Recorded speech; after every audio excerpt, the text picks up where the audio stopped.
les gens en arrivent à ce point-là de désespoir. Ça, c'est un sujet qu'on verra. Et puis la troisième chose, c'est que malgré tout, et ça je vous le dis, et c'est la chose que j'essaie de plus partager avec tout le monde à qui je parle, c'est que le futur est enthousiasmant. C'est quelque chose qu'on ne dit pas assez aux gens. Je ne sais pas en quelle année on a arrêté de croire dans le futur. Si vous regardez les expositions universelles, c'était un grand moment de fête populaire. Quand en 1905 on a fait l'expo universelle et qu'on a mis la Tour Eiffel, la seule chose qui a fait chier les Parisiens en 1905, c'était la Tour Eiffel. Mais la science, l'avenir, les machines, le progrès industriel, tout ça c'était enthousiasmant. Si vous regardez les films dans les années 60, 70 de science-fiction, ils décrivent les années 2000 comme une époque d'utopie extraordinaire. Alors, effectivement, il y a deux choses. La première chose, c'est qu'on est sans doute la première génération à avoir un souvenir des prévisions de la génération précédente. Par exemple, si je vous demande comment les Romains imaginaient l'an 1000, personne ne le sait. Parce que d'abord, c'est trop loin, c'est trop flou, et puis on n'a pas vraiment à part d'être un historien très spécialisé de la question, il n'y a pas une sorte de rubrique de comment les Romains imaginaient le monde en l'an 1000. Alors que si je vous demande comment on imaginait le monde dans les années 60, tout le monde a à peu près une vision caricaturale avec la voiture volante, la cuisine, tout ça. Et donc on vit un phénomène déceptif, tous, on se dit il n'y a pas de voiture volante, on fait toujours la cuisine, le ménage n'est pas fait par des robots, on m'a vraiment arnaqué sur cette histoire. Et je me sens toujours aussi stressé et il n'y a rien qui semble être unique. Alors effectivement, le futur est enthousiasmant, non pas au sens où le futur est radieux et le futur n'aura pas ses challenges et le futur n'aura pas ses problèmes. Et le futur est radieux au sens où, moi j'ai l'impression, et l'impression qu'on a quand on travaille dans quelque chose comme The Family, c'est que toutes ces évolutions et toutes les choses qui nous arrivent en ce moment portent espoir sur un certain nombre de problèmes passés, à savoir la santé, l'alimentation, le logement, et des choses qui avant avaient le monopole du public. C'est-à-dire que l'une des choses les plus étonnantes à être dans le monde des startups, c'est qu'on se rend compte que les nouvelles startups, les startups les plus intéressantes, les startups les plus fascinantes, ne s'intéressent plus qu'à des questions uniquement économiques, elles s'intéressent à des questions qui en fait ont un impact sociétal extrêmement profond. Donc reprenons depuis le début et commençons par la base. Pour moi, la façon de voir le changement qu'on est en train de vivre, de paradigme, il faut comprendre trois concepts qui sont hyper importants. Le premier concept, c'est qu'est-ce qu'un paradigme? Alors un paradigme, c'est un concept fascinant en philosophie. C'est sans doute pour moi le concept le plus fascinant. C'est la représentation formelle de l'ensemble des règles invisibles qui vont déterminer la façon dont vous voyez les choses. Je vais vous donner un exemple très précis. Il y a un certain nombre de personnes dans cette pièce qui ont un certain âge. Alors je vais vous demander de faire un exercice mental assez simple. C'est de revoir une photo de vous dans vos 20 ans. Et imaginez comment vous étiez habillé. Et oui, on a laissé faire ça. Personne vous a arrêté dans la rue en disant « T'as vu comme t'es habillé ». Pourquoi? Parce qu'à l'époque, ça vous paraissait super cool la façon dont vous étiez habillé. Pourquoi quelque chose qui vous paraît aussi cool à l'époque, 30 ans plus tard, 40 ans plus tard, vous donne un tel sentiment de gêne? C'est tout simplement parce que la mode est invisible. La mode est invisible puisqu'à un moment donné, la façon dont on s'habille n'est que l'expression d'un certain nombre de messages sociaux qu'on veut envoyer. Et alors, on est plus ou moins original dans la mode, on est plus ou moins extrême, mais on est toujours dans une courbe de Gauss, c'est-à-dire dans une moyenne arithmétique, où on tend tous, à un moment donné, à s'habiller à peu près de la même façon. Si là, il y avait quelqu'un qui était venu avec des talons hauts, une perruque et un pantacourt, et que c'était un homme avec une barbe, tout le monde l'aurait regardé. Vous pouvez être ouvert d'esprit, voter à gauche, tout ça, mais vous ne pourrez pas vous empêcher de le voir et vous dire « Ah, au mieux vous direz c'est étonnant. Au pire vous direz c'est qui celui-là ?» Pourtant, c'est exactement la façon dont Louis XIV était habillé. Pourquoi à l'époque Louis XIV portait une perruque, des talons et des pantacourts? Tout simplement parce que ça correspond à la mode d'une époque. Alors ça c'est un paradigme. Alors les paradigmes sont incroyables parce que notre cerveau est inefficient. Notre cerveau a besoin, pour appréhender le monde, d'avoir un certain nombre de faits qui sont considérés comme vrais, absolus. et qui lui permet de traiter l'information qui passe. Et alors, le problème des paradigmes, c'est qu'on en a plein dans le cerveau sur plein de sujets, certains qui sont contradictoires, certains qui sont conflictuels, et qui nous permettent de déterminer un certain nombre de choses. Alors, évidemment, il y a les grands paradigmes en sciences, et quand on les remet en cause, d'un seul coup, on découvre des choses extraordinaires. Il y a des grands paradigmes dans les affaires, on pense à un certain nombre de choses comme vraies, puis certaines personnes vont venir et les remettre en cause. Je vais donner un exemple dans les affaires. Personne n'aurait jamais imaginé faire des meubles en suédois qu'on monte soi-même. Imaginez, vous êtes assis, vous dites, putain, j'ai une idée incroyable, on va mettre des noms de meubles suédois, puis personne ne pourra prononcer, au genre marketing, et Glühbüdedusch, il faudra le monter soi-même. Vous dites, mais c'est quoi cette idée à la con? Mais ça ne marchera jamais, laisse tomber. Et ben ça, pourquoi? Parce que c'est un changement de paradigme où d'un seul coup, Ikea a fait un travail extraordinaire à nous convaincre que monter nos meubles nous-mêmes, c'était un acte tout à fait raisonnable et que c'était pas du tout de l'arnaque de nous faire faire le travail à sa place.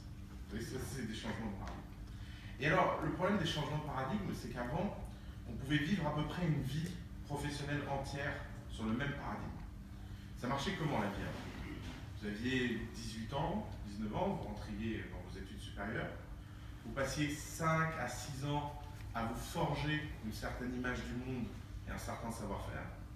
Et puis, ce savoir-faire et cette image du monde était confronté à votre expérience pendant les 15 à 25 ans suivants, avec si vous étiez accepté, choisi, politiquement bon, etc., vous deveniez un dirigeant et puis vous accédiez aux plus hautes fonctions. Et puis à ce moment-là, vous étiez remplacé par quelqu'un qui venait de la génération suivante. Et donc, les paradigmes avaient deux caractéristiques. C'est que, un, ils duraient le temps d'une vie professionnelle, à peu près, plus ou moins, parce que vous êtes plus ou moins chanceux. Et les mecs n'ont pas eu de bol, ils arrivent aux plus hautes responsabilités quand l'ordinateur apparaît. Pas de bol. La fenêtre était bonne et puis pas de bol. Et donc on saute une génération. C'est comme ça aussi on voit des phénomènes de carrière, ou dans des fonctions, des domaines, une génération entière est sautée. Tout simplement parce qu'il y a eu un changement technologique ou un changement de paradigme, etc. Et donc, si vous réfléchissez à la fonction de l'éducation, ça sert à quoi? Ça sert à instiller un certain nombre de paradigmes dans la tête des gens et leur permettre de l'exploiter. Et donc, c'est un peu, vous dire, aller à l'école, c'est un peu comme mettre de l'énergie cinétique en vous. C'est un peu comme faire tourner comme ça de l'énergie cinétique, avec le but, c'est de lâcher une balle et que cette balle fasse votre carrière. Et donc, la courbe d'expérience monte au début jusqu'à atteindre un zénith. Puis là, vous commencez à tomber, parce que vous êtes de moins en moins au courant et de plus en plus jetlagué. Mais c'est pas très grave, parce que vous avez atteint un certain nombre de fonctions, de toute façon, plus personne ne contrôle vraiment ce que vous faites. Donc ça passe, et puis ça ne dure pas assez longtemps pour que les gens s'en rendent compte. Et puis, il s'est passé deux phénomènes sur les 20 dernières années, c'est un phénomène récent. C'est que, les gens vivent de plus en plus longtemps, professionnellement. Là où la carrière active de quelqu'un avant c'était 20 ans, maintenant c'est 30, 40, 50, 60 ans pour certaines personnes. Il y a des gens qui ont des vies actives. On a un de nos actionnaires qui a 80 ans. J'aimerais bien à 80 ans être aussi actif et intelligent que lui. C'est impressionnant. Donc c'est quelqu'un qui, quand il vient et vous parle, a 60 ans d'expérience. Donc ça c'est le bon côté de la chose, de pouvoir travailler aussi longtemps. Mais alors, le mauvais côté de la chose, c'est que le nombre de paradigmes en 60 ans qui changent est de plus en plus élevé. Et non seulement on travaille de plus en plus longtemps, mais la durée de vie des paradigmes est de plus en plus courte. À tel point qu'il y a des sketchs maintenant dans certains domaines. Je vais vous donner un exemple incroyable, qui est l'exemple des études de médecine. On n'arrive plus à changer le programme des études de médecine assez vite pour prendre en compte les évolutions de médecine. Ce qui fait que tous les mecs, en fonction de l'année à laquelle ils ont démarré, ils ont un savoir médical différent à cause des updates et des mises à jour du programme médical. Vous imaginez le problème, quoi. Vous finissez avec des médecins qui vous portez ça, imaginez que ça fasse que s'accélérer et que le changement devienne de plus en plus invraisemblable. Vous allez, quand allez demander de voir votre médecin, vous allez lui dire en quelle année tu as vu telle partie du programme. Ah non, je pourrais en voir un autre s'il vous plaît. Parce que tout simplement, la formation continue des gens et la formation professionnelle des gens n'est pas encore adaptée à ce contexte-là. On n'a pas encore fait le switch entre un monde où l'éducation c'est quelque chose qui arrive jeune et à l'âge de moins sérieux, à quelque chose où l'éducation, c'est quelque chose qu'on fait en continu et de façon permanente. Alors je sais que vous allez me dire, oui, mais c'est pas vrai, il y a des formations professionnelles, la PM sert à ça, par exemple. Oui, oui, c'est vrai. Mais le niveau d'effort qu'on met est très très loin du niveau d'effort dans lequel on est quand on est en formation initiale. Si vous regardez le niveau d'effort qu'on met pour se former dans les 4 ou 5 premières années de sa vie professionnelle, et qu'on la compare même avec les gens les plus actifs en formation continue, on est en fait à très très très loin. C'est un peu comme si on comparait l'entraînement d'un sportif de haut niveau au fait d'aller faire un footing une fois tous les mois. On dit mais non, c'est pas vrai, regarde, moi aussi je fais du sport. J'ai fait le tour du parc la semaine dernière, entre temps. Et évidemment, sur le cerveau, on n'a pas ce genre d'image parce qu'on n'a pas un élément pour pouvoir mesurer la performance des gens dans le cerveau, mais c'est en fait exactement comme le sport. Le cerveau, c'est le muscle de l'intellect. Et donc, c'est quelque chose qu'il faut entraîner, qu'il faut rendre agile, qu'il faut forcer à apprendre des concepts qui sont contre-intuitifs. Et le problème, c'est que plus on avance dans le temps, et plus c'est dur. Et là où avant, c'était pas très grave, aujourd'hui, ça pose un premier problème, qui est que le monde n'accélère pas parce que les choses changent de plus en plus vite. Le monde accélère parce qu'il se fragmente de plus en plus vite. Et ça, c'est la deuxième idée sur laquelle j'aimerais vous faire comprendre, c'est que ces changements de paradigme veulent dire qu'on est en train de vivre un phénomène historique unique, et qui n'est pas très étudié, et qui j'espère va bientôt être très étudié, c'est qu'on vit de moins en moins sur la même planète. Si vous regardez l'histoire depuis 100 000 ans, si vous regardez les Sapiens depuis 100 000 ans jusqu'à aujourd'hui, qu'est-ce qui s'est passé en 100 000 ans? On a ce que les historiens sur des grandes périodes appellent des convergences de réalité. C'est-à-dire que le nombre de langues sur Terre se réduit tous les ans. Par exemple, je crois que tous les ans meurent, je ne sais plus combien de milliers de langues. Si vous regardez, par exemple, au 19e siècle en France, on parlait des milliers de langues différentes, puis l'école a foutu tout ça à la poubelle, et on l'a remplacé par le français, puis on a une langue commune, on a un esprit commun, on a un pays commun qui a apparu. Et ce phénomène, en fait, il est global. On a une grande convergence. Aussi, on a une convergence des désirs. Vous vivez en Thaïlande, les désirs moyens d'un Thaïlandais sont finalement assez proches des désirs moyens d'un Français, des désirs moyens d'un Japonais, des désirs moyens d'un Américain. Alors évidemment, il y a des différences culturelles, il y a encore des choses héritées de l'histoire, etc. Mais il y a une convergence. Et la définition avant de la fragmentation était vraiment sur le poids du pays, de la culture, etc. Et puis il est en train de se passer quelque chose de magique. C'est que d'abord, aujourd'hui, les enfants grandissent dans un monde où leur référent culturel n'est plus du tout lié à leur résidence. Ça, c'est le premier choc. C'est-à-dire qu'avant une série, on attendait les 3 ans qu'elle sorte en France. Aujourd'hui, tous les gamins la regardent en streaming, piraté, avant même qu'elle soit sortie. Quelle est la première conséquence de ça? C'est que le niveau moyen d'anglais des gamins est en train d'exploser. Parce qu'il n'y a pas le temps qu'elle soit sous-titrée ou doublée, la série. Si elle est sortie hier, l'épisode, il n'y a pas un titre qui l'a fait. Et donc, vous avez des millions de personnes dans le monde qui regardent le même contenu. Et ce qui veut dire que des millions de personnes dans le monde commencent à se sentir plus proches de gens qui leur ressemblent et qui sont loin, que de gens qui sont proches mais qui ne leur ressemblent pas. Parce qu'ils n'ont pas les mêmes références culturelles, ils ne vivent pas dans le même lieu. Et en fait, maintenant, imaginez cette grande distance et vous la fragmentez dans les centaines de préférences que les gens peuvent exprimer. Leur façon de vivre, leur façon d'habiller, leur sexualité, leur façon de s'alimenter, etc.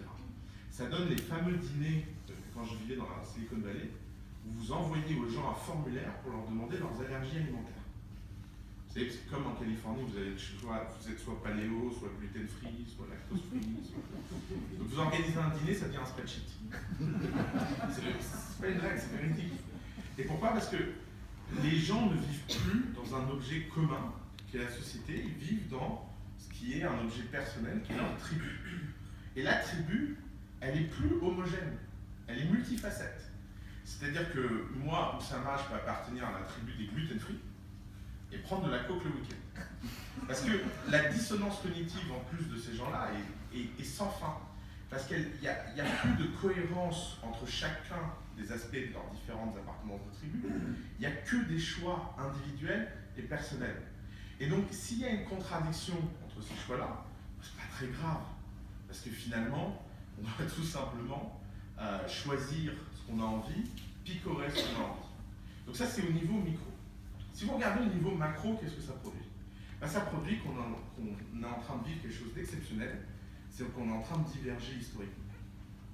Et on est en train de diverger historiquement à toute vitesse, puisque des tribus et des fragmentations sont en train de se créer. L'élection de Donald Trump est un retour de bâton là-dessus. Puisque tout le monde s'est réveillé en disant « Ah tiens, c'est marrant, les réseaux sociaux ne projettent pas du tout le message d'amour que j'avais sur mon rôle. Je comprends pas, moi j'ai que des catons et des lapins. » Et où les gens voient les messages racistes? Tout simplement parce qu'en fait, aujourd'hui, vous ne voyez plus le monde par le prisme d'un broadcaster qui envoie un message avec le fait que vous êtes contre ou pour. Vous voyez le monde à travers un algo d'intelligence artificielle qui n'a que pour ultime but de vous montrer tout ce avec quoi vous êtes déjà d'accord. Donc vous n'êtes dans un monde qui ne fait que confirmer les fameux paradigmes dont je vous parlais tout à l'heure. Et ce qui veut aussi dire que ça pose des milliards de problèmes dans la façon de travailler. Parce qu'aujourd'hui, faire une entreprise, ça se rapproche de plus en plus du micro-targeting politique. C'est-à-dire qu'il faut dire aux gens ce qu'ils ont envie d'entendre, et dire aux gens ce qu'ils ont envie d'entendre, ça change en fonction de la cible. Or, petit problème, on est détendu, on entend. Et donc, ce qui veut dire que tout simplement, l'ensemble des messages possibles qu'un consommateur à un instant donné peut choisir de recevoir devient en fait infini. Et les entreprises ne peuvent plus faire le choix d'être neutres. Parce que chaque entreprise qui fait le choix d'être neutre fait maintenant le choix de se mettre une communauté à dos. Et il y a des exemples incroyables en ce moment avec Trump. Je vais vous donner un exemple qui moi me fascine. C'est est-ce qu'il faut participer ou pas au gouvernement Trump quand vous êtes le patron d'une boîte de lavage? Alors si vous ne participez pas, tous les gens qui sont pour le gouvernement vous prennent pour des traîtres et arrêtent d'utiliser votre produit. Le problème c'est qu'il y en a beaucoup. Il y a quand même 46% des gens qui ont voté pour lui, donc il ne faut quand même pas l'oublier. Et puis si vous avez le malheur de participer, les gens qui travaillent et fabriquent le produit et sont chez vous démissionnent en masse. Quelle est la vision journalistique de la Silicon Valley? La vision journalistique de la Silicon Valley, c'est que la Silicon Valley vit par ses élites.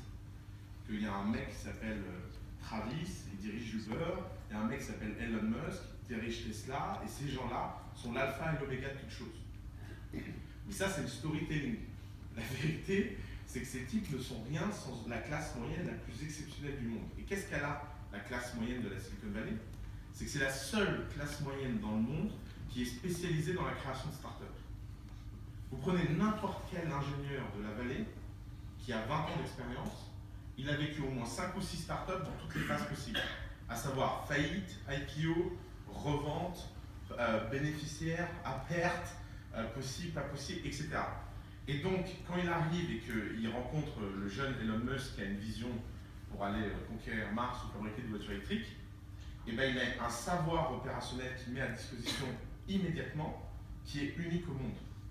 On pense souvent que la Silicon Valley est unique parce qu'il y a des coworking space, des incubateurs et des fauteuils colorés et que les gens amènent leur chien en bureau.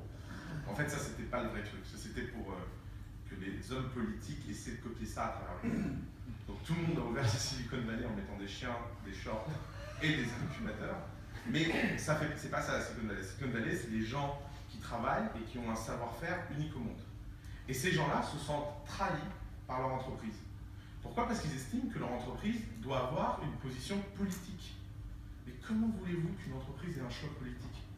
Comment voulez-vous qu'une entreprise ait pour autre mission que de gagner de l'argent en vendant au maximum de clients? Et bien ça, c'est les entreprises de la nouvelle ère. C'est que les entreprises doivent donc choisir leur niche. Elles doivent faire des choix conscients à cause de cette fragmentation.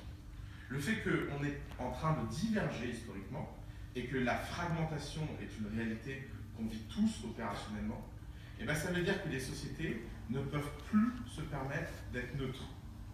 Il va y avoir des gens qui vont vendre du savon de droite et des gens qui vont vendre du savon de gauche. Et les gens qui vont vendre du savon de gauche diront qu'un savon acheté, c'est un savon offert quelque part en Afrique. Et les savons de droite vous expliquera qu'un savon acheté, c'est un savon qui donnera du travail à un artisan local, un mec de chez nous. Et ce genre de parti pris marketing va devenir la norme et la distance entre la politique et l'économie va s'effondrer. Et ça m'amène à ma troisième chose dont j'ai envie de vous faire prendre conscience. C'est que pourquoi l'Internet est aussi fascinant, c'est parce que l'Internet n'est pas une révolution technologique, c'est une révolution sociologique. Pourquoi tout ça, ça arrive, ces histoires de paradigmes, etc., et de fragmentation de la réalité? C'est tout simplement parce que l'Internet a fait quelque chose d'incroyable, c'est que c'est la dernière étape du processus démocratique. Alors en France, on a la chance d'avoir un type extraordinaire qui s'appelle Alexis de Tocqueville, et qui a écrit un livre qui est parmi les livres les plus fascinants que j'ai écrit, qui s'appelle « De la démocratie en Amérique ». Alors qu'est-ce qu'il raconte Alexis dans son livre? Il raconte, si vous n'allez pas le lire, ça fait 2 tomes, c'est imbitable en plus. Non mais pour vous, monsieur l'ambassadeur, évidemment, ceci, mon nom commun des mortels, il fallait vraiment le suivre. Non, je plaisante, c'est vraiment un livre magnifique. Alexis de Tocqueville explique dans ce livre que la démocratie n'est pas un système d'élection, c'est un état d'esprit. C'est quelque chose que les gens vivent dans leur cœur beaucoup plus que leur tête. Donc quand on pense démocratie, on pense quoi? On pense gens qui vont avec un petit bout de papier dans une urne et qui disent à voter. Et comme ça élit un petit peu. Non, Alexis de Tocqueville dit ça, c'est la conséquence de la démocratie. La démocratie, c'est l'idée que tout homme naît libre et égaux en droit. C'est l'idée qu'on pense qu'il n'y a pas de différence substantielle entre les gens, qu'il n'y a que des différences contingentes. C'est-à-dire des différences qui sont dues à la vie, au choix et à la chance, au travail, au mérite, ce que vous voulez. Vous mettez le concept que vous voulez derrière la différence. Mais ils ne sont pas dus parce que vous êtes différent ou conceptuellement différent de quelqu'un d'autre. Alors, je vais vous donner un exemple qui m'a marqué. J'ai passé, moi, tous mes étés, quand j'étais petit, dans l'un des pays les moins démocratiques du monde, à savoir le Brésil. Le Brésil est une des rares zones dans le monde à pas encore avoir vu de transition démocratique. Alors évidemment, le Brésil est une démocratie en termes de régime politique. Les gens vont voter, mettre des petits papiers. Mais les Brésiliens ne sont pas démocratiques dans leur tête, et il y a 2 choses qui le prouvent. La première chose, c'est la mixité entre les bidonvilles et les villas. Quelque chose de très choquant au Brésil, c'est que les villas sont mélangées au milieu des bidonvilles, et les pauvres et les riches sont relativement mélangés. Et alors, en général, les gens qui viennent au Brésil disent « Oh là là, ces Brésiliens, ils sont formidables, quelle ouverture d'esprit, regardez comme ils se mélangent. » Alors, laissez-moi vous révéler un petit secret, les Brésiliens se mélangent parce qu'ils n'ont pas du tout l'impression d'avoir besoin de mettre une barrière pour se différencier. Ils savent tellement qu'ils sont différents du pauvre, qu'ils n'ont pas besoin de mettre un panneau « Je suis pas pauvre ». Ils n'ont pas besoin de se réunir entre gens pas pauvres pour d'autres raisons que la sécurité. Parce qu'il y a une sorte de barrière et de niveau au Brésil très naturel entre les statuts sociaux. Et un jour, j'ai vécu une expérience personnelle, petit, qui m'a beaucoup marqué. J'étais dans une file au cinéma, et j'attendais pour regarder un film.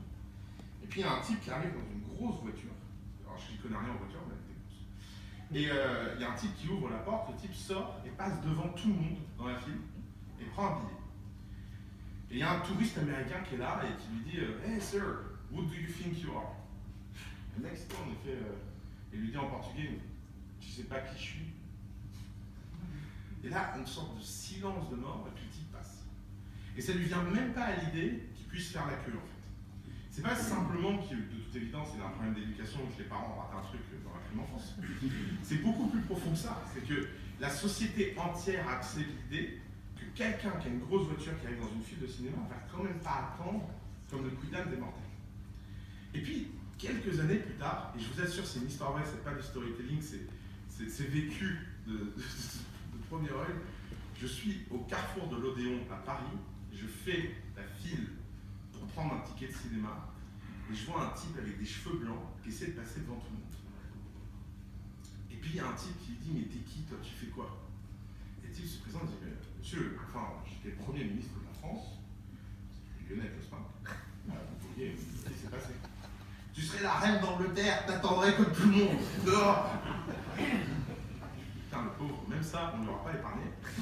Et donc, il repart outragé. Et ça, c'est la démocratie. Ça, c'est le fait qu'un type lambda, qui n'est ni connu d'aide ou d'Adam, ne puisse pas supporter l'idée que quelqu'un lui passe devant sous prétexte d'une fonction ou d'une reconnaissance ou d'un statut particulier. Et vous savez, ce truc qu'on a en France, dont le monde entier nous moque, cette idée extrêmement forte qu'on a tous égaux, etc. Et bien en fait, c'est l'expression de ce que Tocqueville appelle la pulsion démocratique, la passion de l'égalité. Et cette passion de l'égalité, Internet est un outil extraordinaire pour ça. Pourquoi? Parce que d'un seul coup, les organisations ne peuvent plus se mettre sur un piédestal face à leurs clients. Et telle la démocratie a fait tomber le politique au niveau du citoyen, avec évidemment tous les problèmes que ça pose, et bien l'Internet est en train de faire tomber les entreprises au niveau de leurs clients. Et la raison pour laquelle la plupart des entreprises traditionnelles passent à côté de l'Internet, c'est pas par manque de compétences techniques. Qu'est-ce qui se passe quand quelqu'un réfléchit à la transformation numérique de son métier? Il se pose toujours la même question. Qu'est-ce que je peux faire technologiquement pour améliorer mon produit et mon service? Et donc, en général, là, il n'a pas de bol, il finit sur un consultant en IT qui lui prend tout son argent, le dépouille jusqu'à ce qu'il n'ait plus rien et ne lance jamais rien.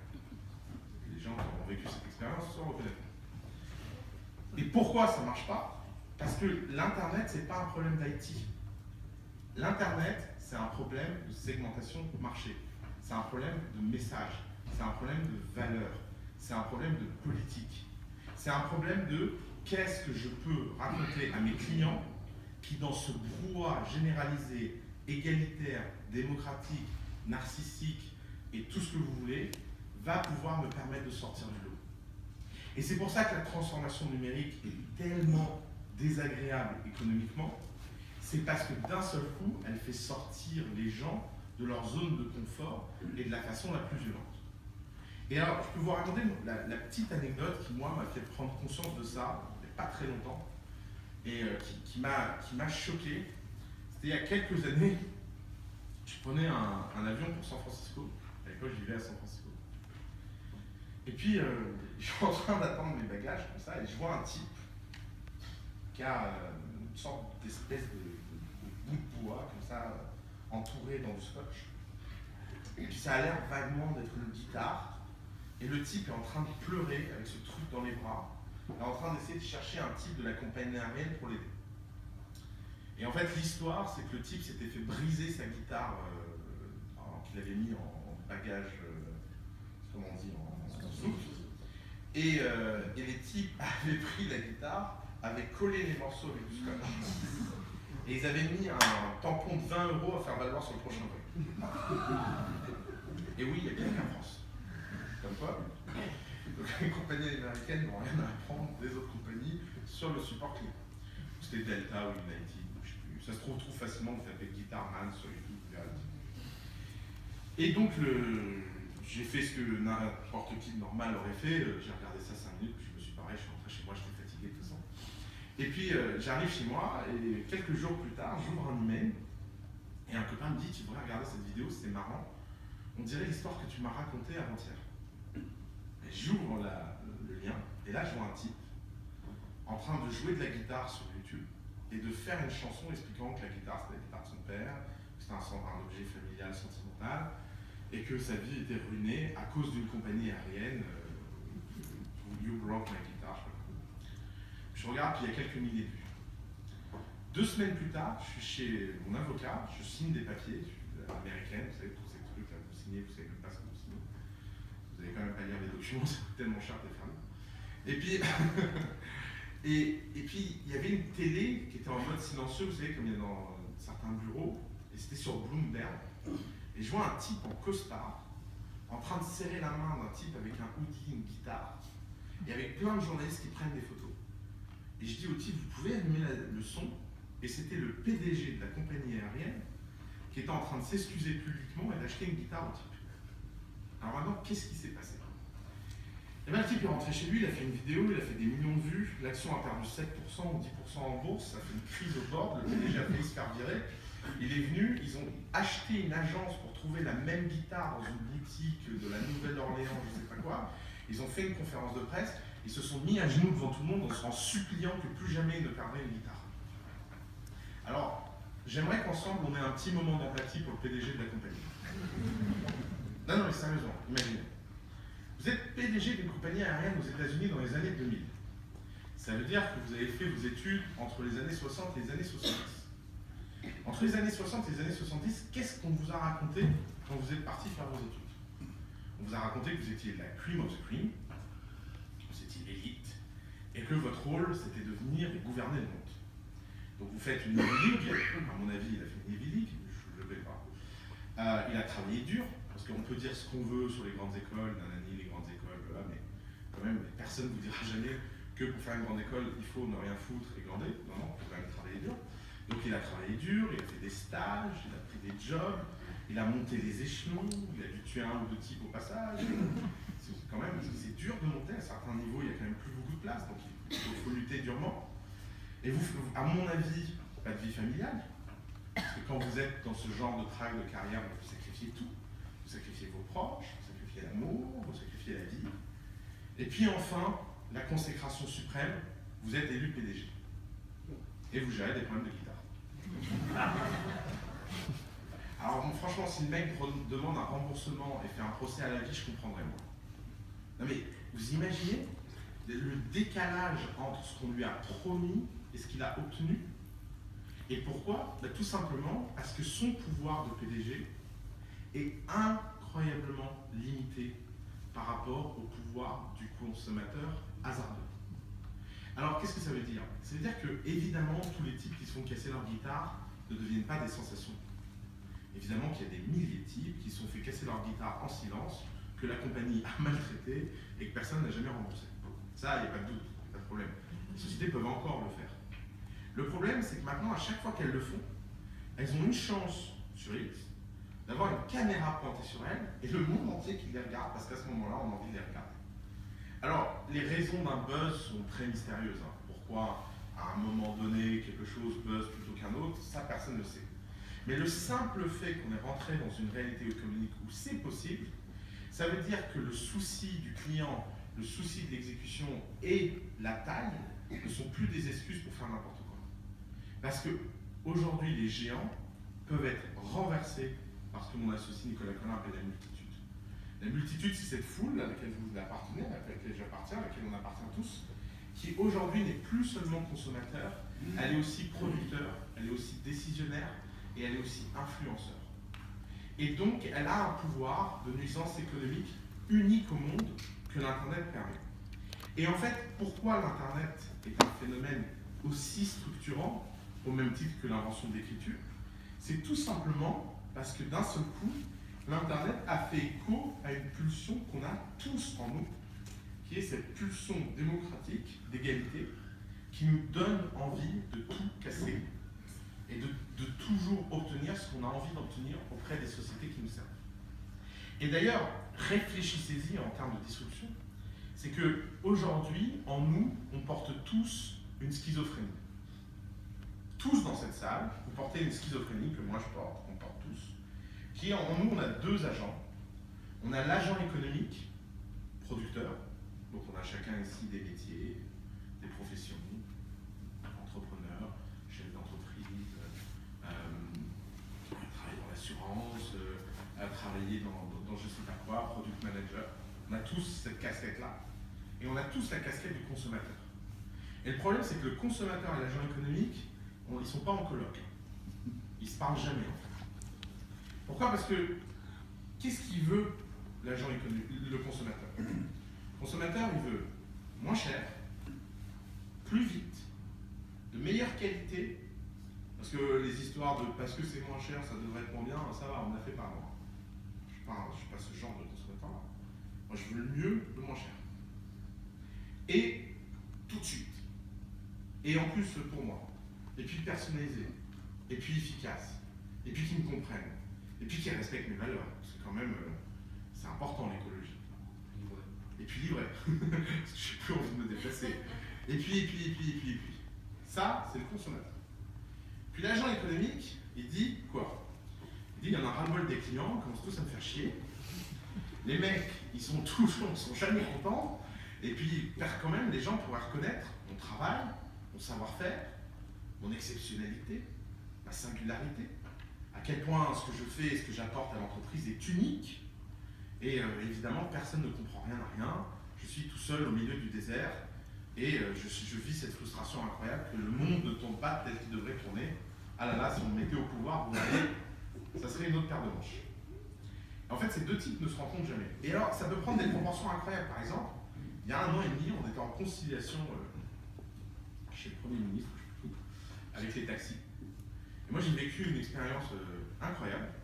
À un moment, il y a une pause pour que les gens puissent aller fumer. Il faut vous dire que vous avez besoin de fumer. Pendant genre, vous ne fumez pas dans genre réunion, vous vous y mettez. Et puis, à un moment, j'essaie de détendre l'atmosphère. Je dis au type, on était en juillet, je lui dis, vous partez en vacances? Le type il me dit, oui, je pars en vacances.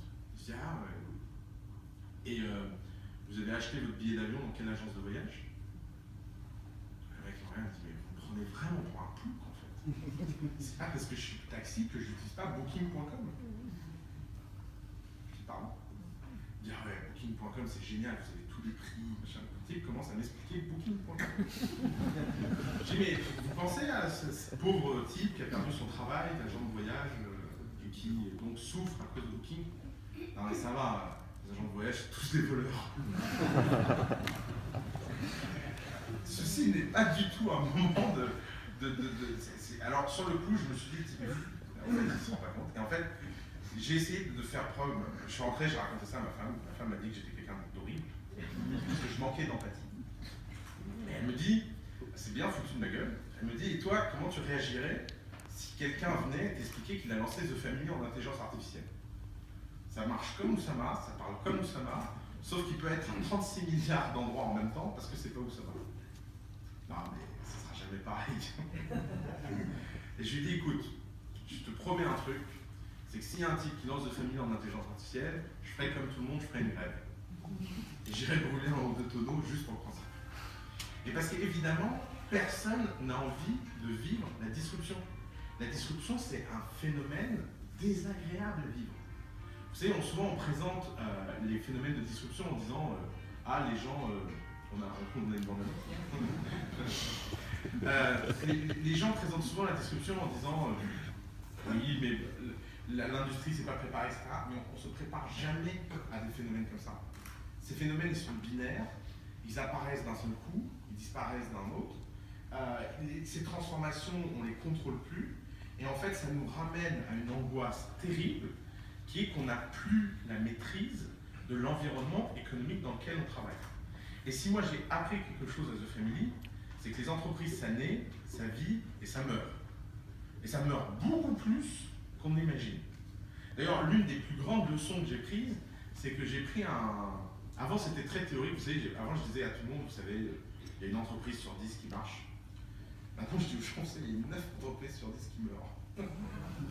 C'est-à-dire que quand vous passez 3 ans à accompagner les types à planter leur boîte un par un, vous finissez par vous dire, mais c'est quand même, on fait un métier mais horrible en fait. Parce que ce qu'on oublie toujours quand on dit aux gens, il y a une entreprise sur 10 qui marche, c'est que les gens imaginent qu'une entreprise créée sur 10 marche. Mais non. C'est une entreprise sur 10 qui marche, qui survit. Parce que quand on dit que 9 entreprises sur 10 ne marchent pas, on ne parle pas des startups qui n'ont jamais commencé à marcher. On parle des types qui marchaient, qui couraient, qui faisaient un bon marathon, tout allait bien, ils se sont pris un arbre sur la tête. On parle de ces gens-là. Et en fait, on parle d'une course où d'abord la majorité des gens